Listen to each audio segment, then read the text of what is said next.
Guten Morgen. Wir sind ja schon mittendrin im Holy Spirit Sunday. Ich liebe diesen Sonntag. Wie krass ist es, dass der Heilige Geist gekommen ist und über uns allen ist und sogar noch in uns drin.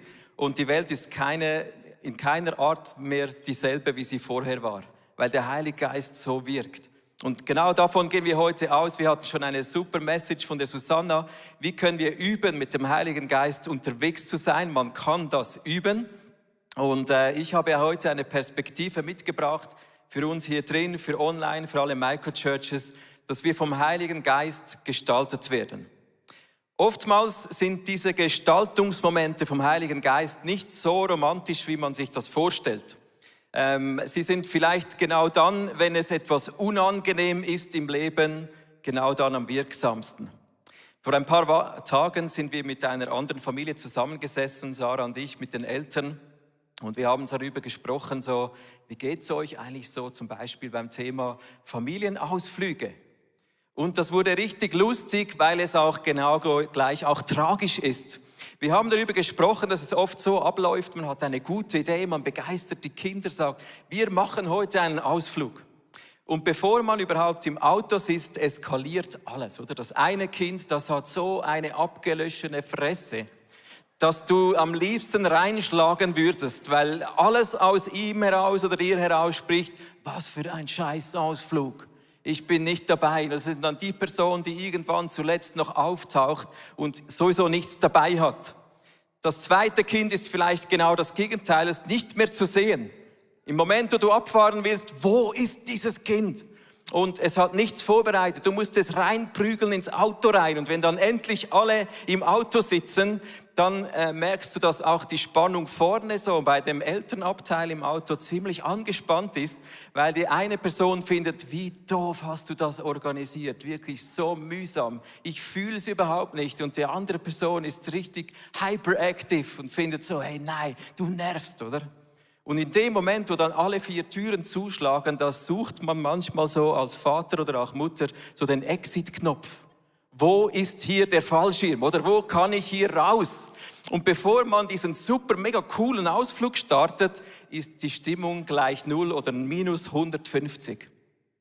Und das Schlimme ist, das ist nicht einmal, das ist dann 3, 4, 5, 6, das ist eine Phase, wo man mühsame Ausflüge erlebt. Wer kennt das als Eltern so? Einfach kurz als Feedback. Oh, schön. Wow, tut gut. Habt ihr gesehen? Sind doch einige hier drin. Das sind so einzelne Momentaufnahmen. Es gibt auch so Phasen in unserem Leben, wo vieles schwierig läuft. Vielleicht die Ehe, wo man sich einfach nicht mehr findet. Es können aber auch Nachbarn sein. Vielleicht hast du Leute, die die Bäume über die Grenze wachsen lassen oder die Rasen mähen mitten in der Nacht oder keine Ahnung, was da in deiner Nachbarschaftsbeziehung läuft. Die Hühner kommen zu dir und fressen, keine Ahnung. Es kann auch dein Vorgesetzter sein, Mitarbeitende, die einfach nerven. Es können aber auch Krankheiten auftauchen, Leiden, wichtige Menschen in unserem Leben, die verschwinden. Schwierige Phasen in unserem Leben sind oftmals genau die Phasen, wo wir am meisten gestaltet werden vom Heiligen Geist. Und es ist mühsam.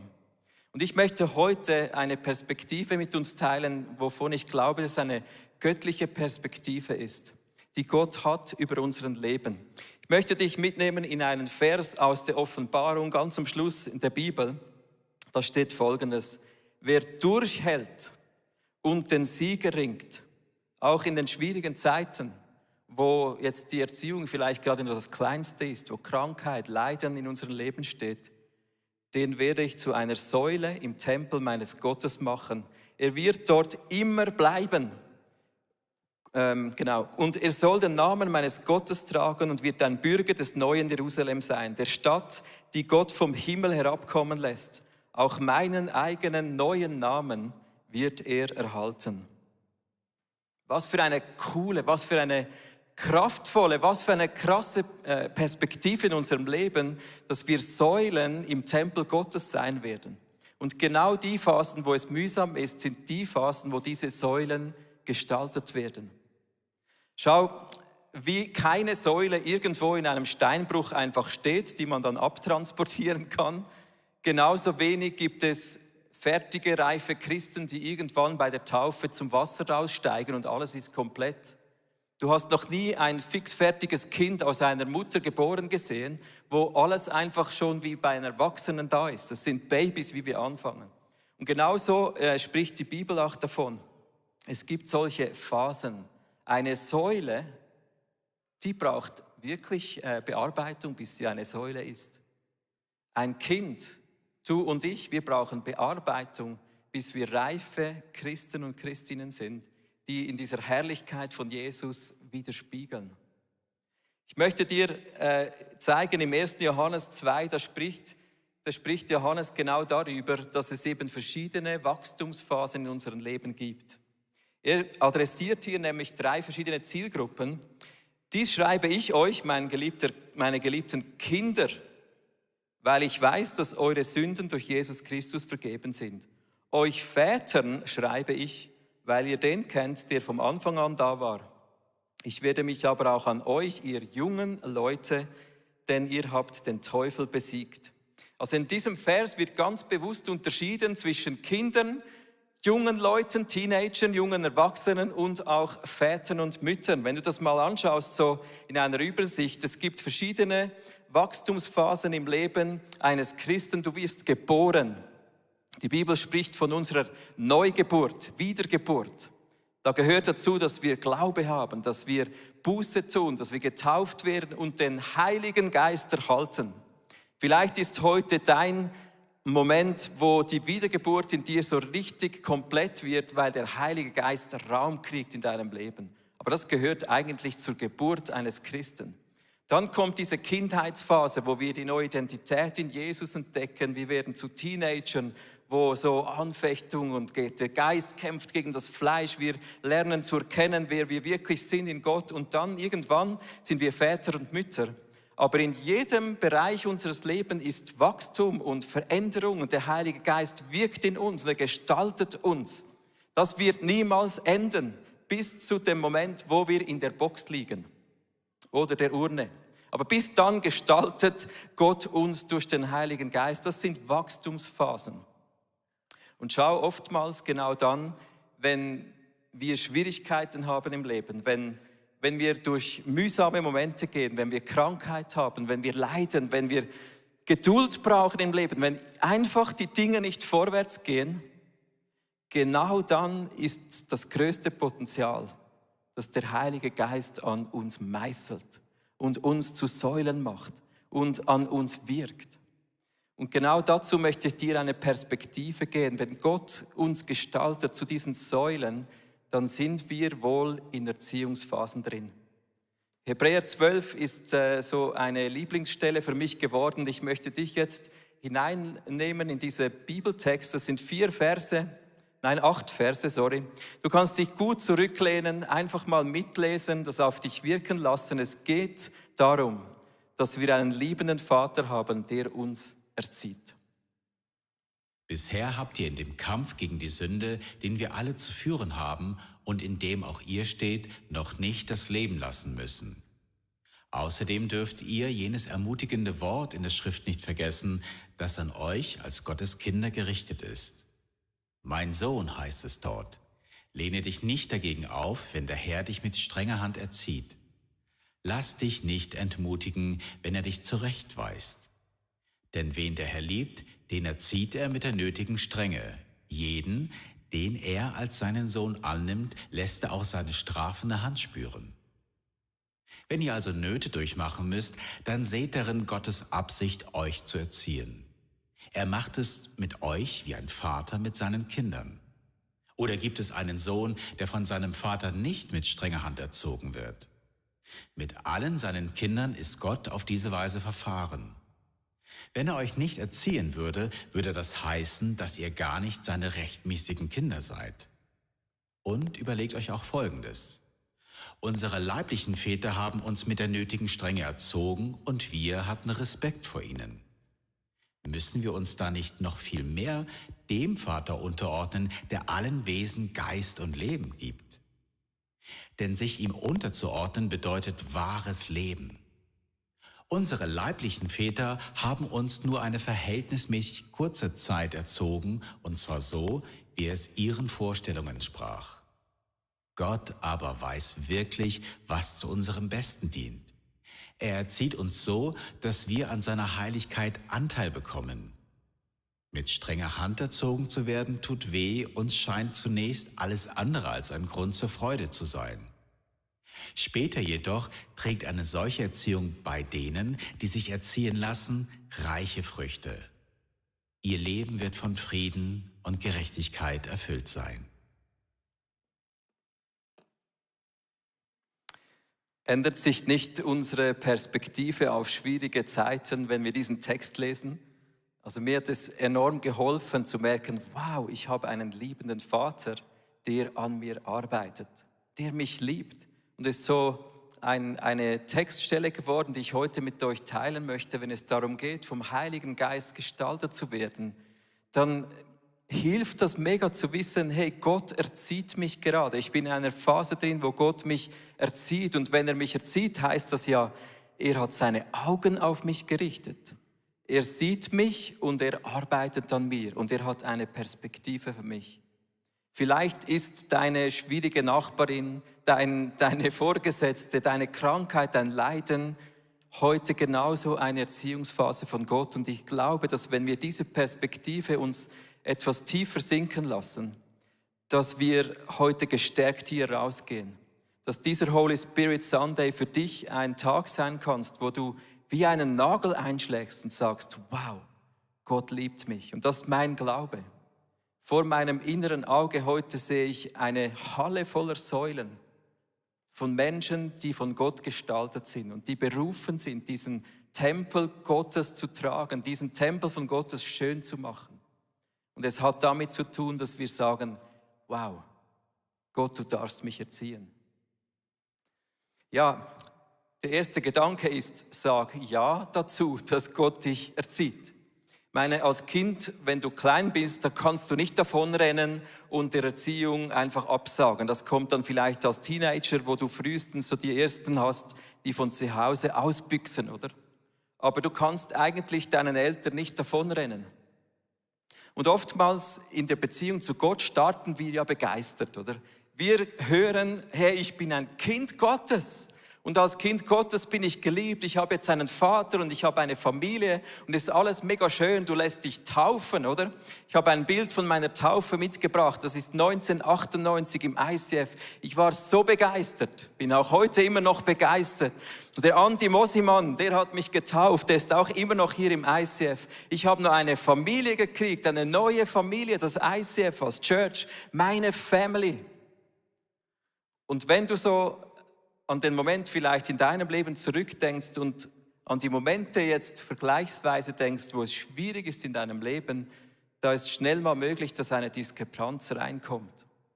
Es ist wie in der Ehe, wo wir ja auch vor dem Traualtar stehen und sagen, ja, ich will dir treu sein, dich lieben, bis der Tod uns scheidet. Da sagt man noch vieles, Hauptsache man kann die Braut nach Hause bringen, oder? Ja, was man dann in den Momenten, wo es wirklich schwierig ist, in diese schwierigen Zeiten, da ist es nicht mehr so einfach Ja und Amen zu sagen zu allem, was in der Ehe geschieht. Genauso ist es mit Gott, wenn es zu schwierigen Zeiten kommt, wo Stolpersteine sich dir in den Weg stellen, wie Krankheiten, wie Menschen, die dich schleifen, die dir im Weg stehen. Das ist wie Stolpersteine und die Frage ist, sagst du in diesen Momenten Ja dazu? Und schau, mir hilft es eben extrem, dann diese Momente anzunehmen und sagen, ja Gott, ich sage Ja dazu, weil du mich erziehst. Und wenn du mich erziehen willst, dann heißt es, du hast Wachstum für mich bereit. Und dann ist ein Stolperstein für mich kein Stolperstein, sondern wenn es Wachstum bedeutet, ist es ein Treppenstein, auf den ich steigen kann und weiter wachsen darf in die Nähe zu der Herrlichkeit von Jesus, so wie Gott sich das ausgedacht hat. Sag Ja zu diesen Erziehungsphasen von Gott, weil es alles verändert in deiner Perspektive. Was dir im Weg steht, wird nicht mehr zu einer Anfechtung, wo du sagst, der Teufel, der funkt mir ständig rein, ich bin mega angefochten.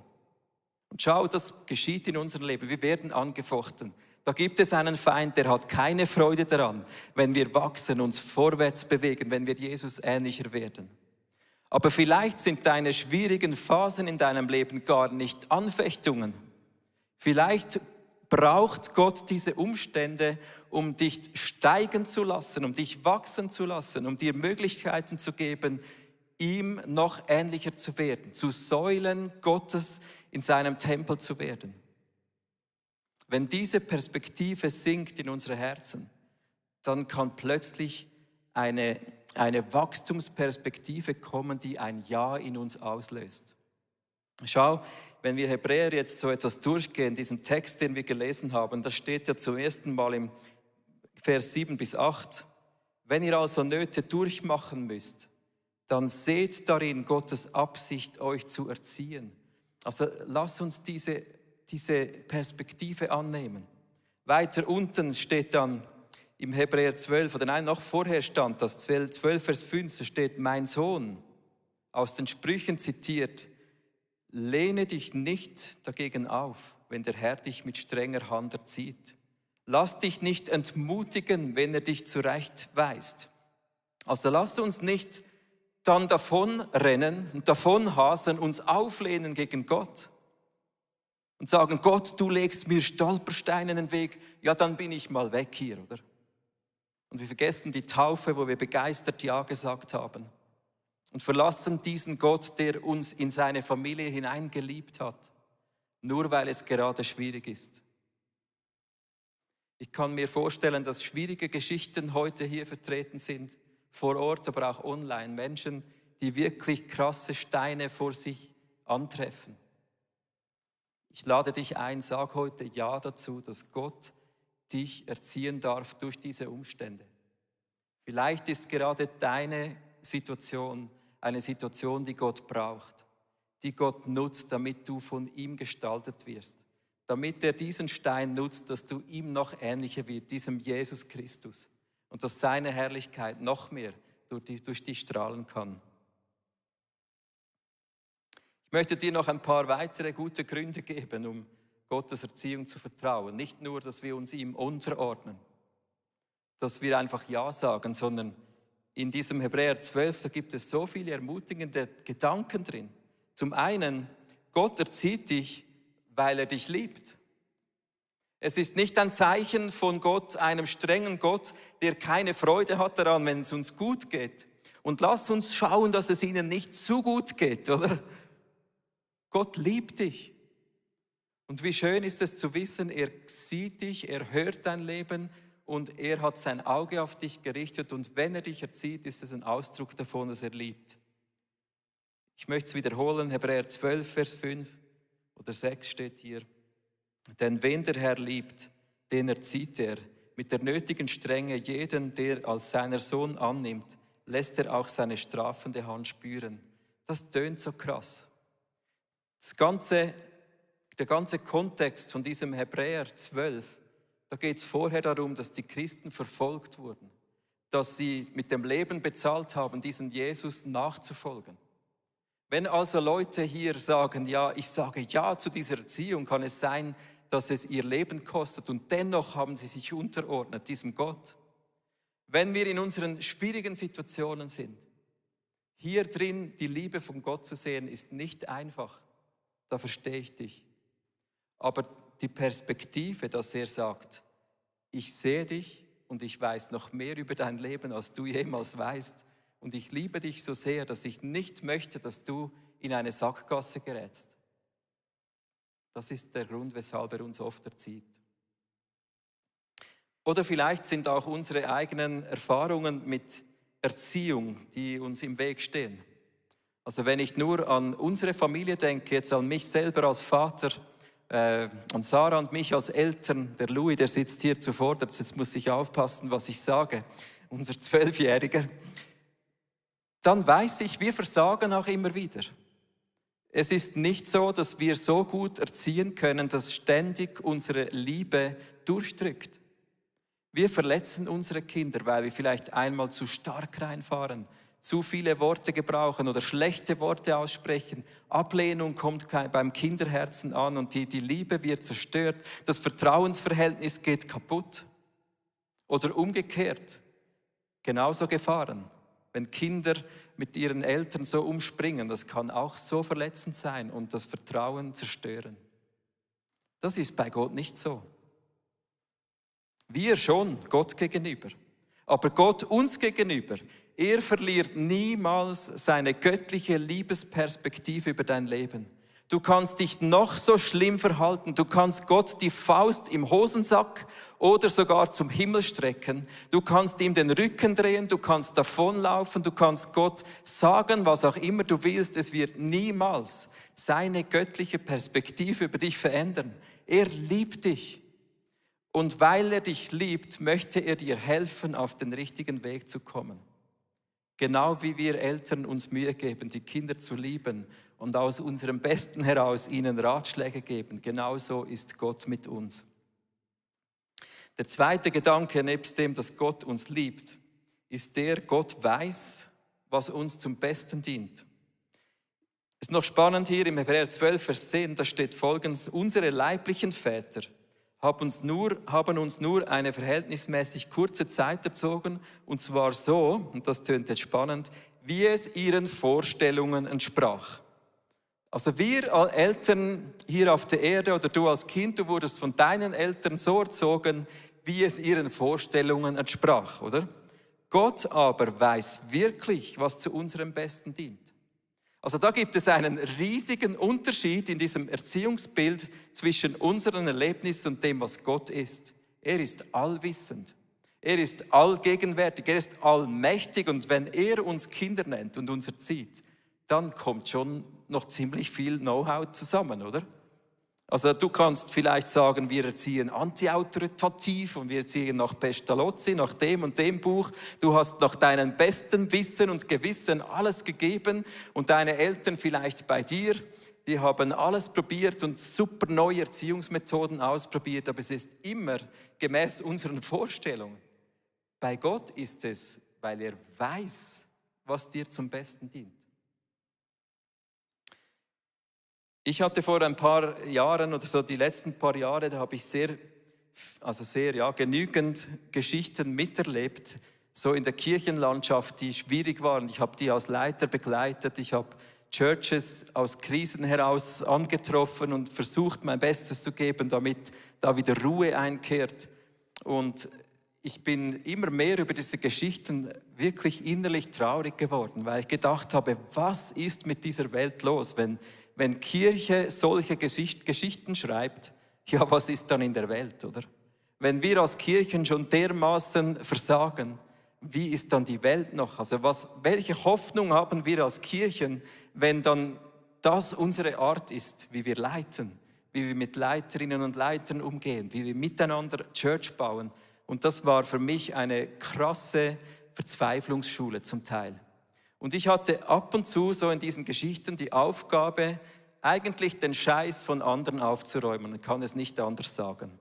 Und diese Gedanken haben sich irgendwann so begonnen festzukrallen. Und ich hab gemerkt, Gott, ich bin nicht mehr so entspannt darüber, dass ich einfach hier eine Geschichte nach der anderen antreffe und Dinge aufzuräumen habe, die man einfach vorher besser machen hätte können.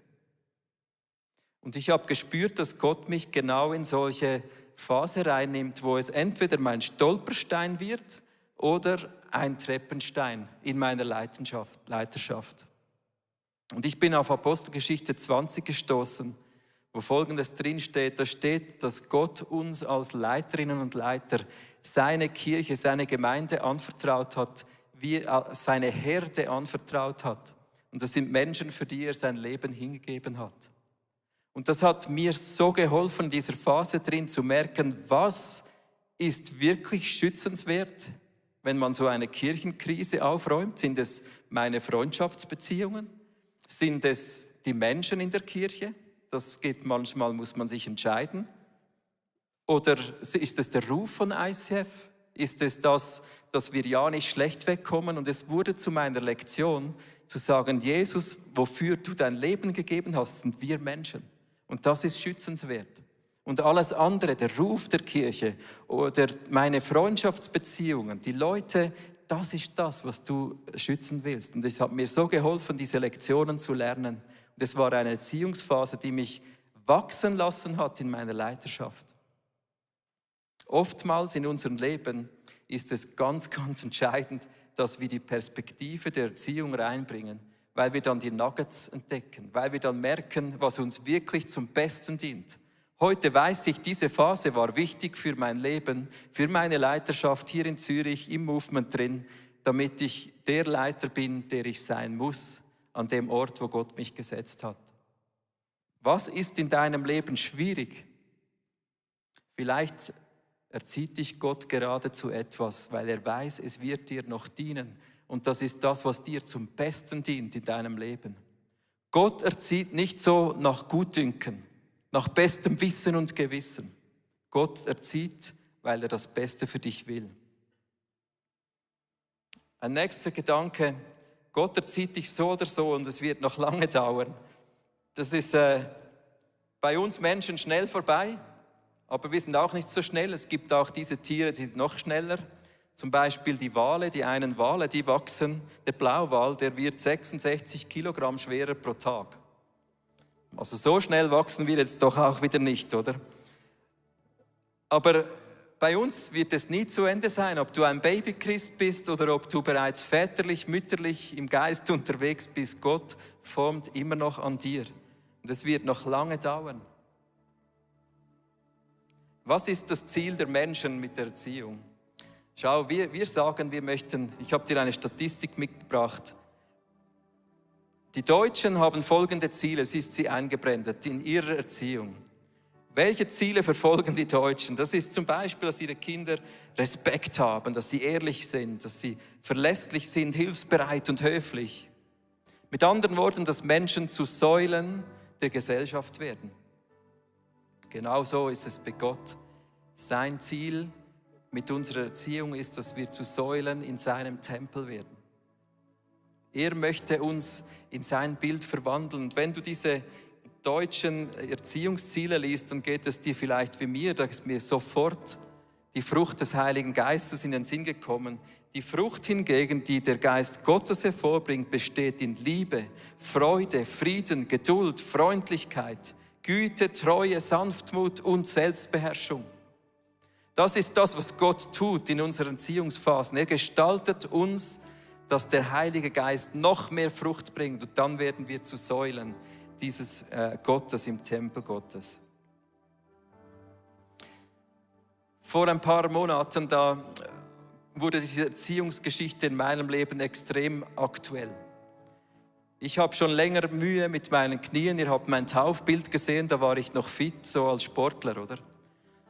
Und das hat in meinem Leben leider etwas abgenommen. Ich habe Knieprobleme erhalten und dann im Herbst hatte ich immer wieder Schulterschmerzen. Und ich habe dann das mal genauer untersucht und dann kam heraus, dass ich eigentlich vor ein paar Jahren mal bei einem Sturz 2 Muskelansätze abgerissen hatte. Der Arzt hat mir so gesagt: Bist du sicher, dass du es erträgst? Sitz mal hin, oder? Er wusste schon über meine anderen Baustellen und gesagt, ja, jetzt eröffnet sich hier noch ein neues Gelenkproblem. Und es war mega schwierig für mich, das zu akzeptieren, dass über alles noch diese Geschichte kommt. Und es hat mich mega umgetrieben, es hat mich aus der Balance gebracht. Es war so wieder ein Stein vor meinen Füßen, wo ich merkte, hey, ich weiß nicht, wie ich das jetzt handle. Jetzt kommt noch diese Schulter, oder? Kann ich nicht mehr gut Sport machen wegen den Knien, jetzt kommt noch die Schulter, soll ich das operieren und nicht? Und das hat mich krass rumgetrieben. Also viel mehr, als es müsste eigentlich. Aber es war so der Moment, wo ich einfach gemerkt habe, jetzt musst du das anpacken, irgendwie musst du das lösen. Und es kam so ein Schlüsselmoment, wo jemand mich auf diese Erziehungsphasen aufmerksam gemacht hat. Und in dem Moment, wo ich diesen Gedanken hatte, vielleicht erzieht Gott mich gerade, in dem Moment hat die Perspektive sich verwandelt und ich habe Gott zu fragen begonnen, was tust du gerade in meinem Leben? Wo führt das eigentlich hin? Und ich möchte dich einladen, genau in diese Frage mit reinzukommen. Wenn wir in solchen Phasen drin sind, frag den Heiligen Geist, was er gerade in deinem Leben tut. Frag ihn, weil er ist ja der wirkt in unserem Leben. Er ist der uns gestaltet zu diesen Säulen.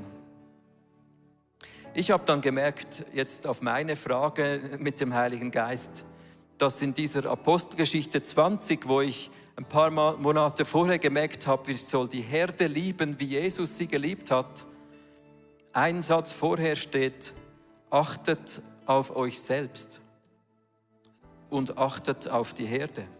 Du, ich war mega gut schon im auf die Herde achten, aber auf mich selber achten, das hatte ich irgendwie wirklich nicht mehr so auf dem Schirm.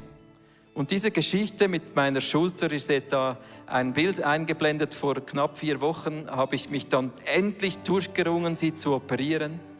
Diese Geschichte ist für mich eine Geschichte, wie Gott mich formt, auf mich selber zu achten. Ich habe es nicht im Griff, was er genau macht, wie gut die Heilung dann ist. In der Schulter kommt es, glaube ich, gut, aber meine anderen Gelenke, da weiß ich nicht. Das braucht Wunder von Gott. Aber was ich tun kann, ist auf den Heiligen Geist hören und ihn fragen: was tust du gerade? Aha, du erziehst mich, auf mich selber zu achten. Und wenn ich so mit Gott im Moment Zeiten verbringe, und dann habe ich immer diese Frage: was kann ich lernen? Und es ist eine Geduldsphase, es ist mühsam. Es ist, wie es im Hebräer 12 steht, es ist nicht Freudensprünge. Das ist mühsam, es nervt. Aber ich hatte zum Beispiel den Eindruck, ich soll einen Aquafit-Gürtel kaufen und im Wasser joggen gehen. Mega geil. So aufregend, ich sag's dir. Ey. Die Leute, die dich da überholen, das sind eigentlich alle. Alle überholen dich. Die Leute, die gleich schnell sind, ja, die sind meistens ein bisschen älter als ich. Aber es ist meine Erziehungsphase und weil ich die Perspektive geschluckt und verinnerlicht habe, habe ich Freude daran. Und ich trete da im Wasser rum, du, und sage: danke, Jesus, dass ich das kann. Danke, Jesus, dass du heilst, dass du mir hilfst, auf mich selber zu achten. Und das sind die Momente, wo ich spüre, dass Gott mich liebt. Ich möchte dich heute wirklich in diese Frage mitnehmen. Was ist in deinem Leben schwierig? Wo sind Steine in deinem Weg? Frag Gott: willst du mich erziehen? Und was tust du gerade in meinem Leben? Weil wenn er zu reden beginnt, dann öffnen sich Perspektiven und wir werden zu diesen Säulen Gottes, die tragfähig sind, die nicht nur hier auf Erden tragfähig sind, sondern wir werden sogar den Namen von Jesus tragen. Du hast hier im Raum verschiedene Möglichkeiten, jetzt mit Gott interaktiv zu sein.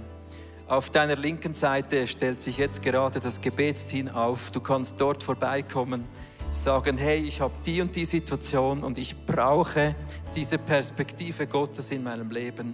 Ich kämpfe um Perspektive, ich brauche seine Hilfe. Komm zum Gebetsteam. Du hast auf deiner rechten Seite, ich muss mit der Hand zeigen, da kann ich noch nicht so hoch. Da hat es das Abendmahl, wo du einfach Brot und Wein nehmen kannst. Nimm einen Moment am Kreuz, wo du diesem Gott, diesem Jesus begegnest. Er hat den Preis bezahlt, damit dein Leben Perspektive hat, damit du eine Säule im Tempel Gottes werden kannst, auch in deinen Schwächen drin. Und wenn du online zuschaust, dann geh auf icf.app, da kannst du Gebete reinschreiben, einen Vers ziehen. Diese Zeit, die wir uns jetzt nehmen, ist deine Zeit mit deinem wunderbaren Gott. Frag ihn, sprich mit ihm. Ich möchte einfach in einen Song jetzt hineingehen mit der Band und komm nachher wieder. Wir teilen Eindrücke, wir bleiben an diesem Gott dran, weil er möchte dich gestalten heute. Nicht morgen, sondern heute wird er an dir arbeiten und hineinreden in dein Leben. Lass uns doch aufstehen, aktiv werden, diesen Gott einladen, nutzt das Gebetsteam, das Abendmahl, die App, vielleicht deine Freunde. Lass uns zu diesem Gott beten.